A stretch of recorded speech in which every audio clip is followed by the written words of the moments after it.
من حق إلغاء كل أحكام الظالمة للنساء.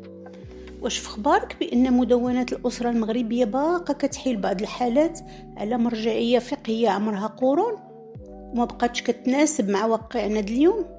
المادة 400 من مدونات الأسرة كتقول: كل ما لم يرد به نص في هذه المدونة يرجع فيه إلى الفقه المالكي أو إلى خلاصات الاجتهاد الفقهي بهدف إعطاء تطبيق ملموس لقيم العدل والمساواة.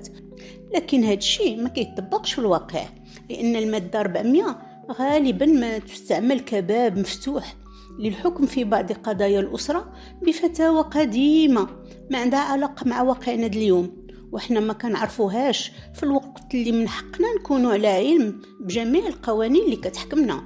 واش كتعرفوا بأن الفقه المالكي كيتضمن أحكام قديمة كتفضل الرجل على المرأة، وأحكام تكتبات المجتمعات مختلفة تماما على مجتمعاتنا وعلى زماننا، وهذا الشيء كيفتح الباب للغموض والتفاسير المتناقضة وكتؤدي للظلم في حق النساء والبنات، وخاصة في ملفات الزواج والطلاق والإرث.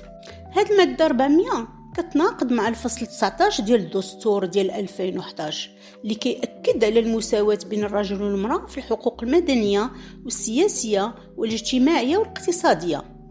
خص الدولة اليوم تجدد قانون الأسرة باش يتوالم مع التزامات المغرب الدستورية والدولية بحال اتفاقية سيداو. خص إلغاء المادة 400 ونديروا في بلاصتها نصوص من الدستور ومن المواثيق الدولية، لأننا محتاجين لمدونة أسرة عصرية كتضمن العدالة والمساواة لجميع المغربيات والمغاربة. اليوم من حقك بنت كامرة يتسمع صوتي، من حقي التغيير شامل المدونة وإلغاء المادة 400.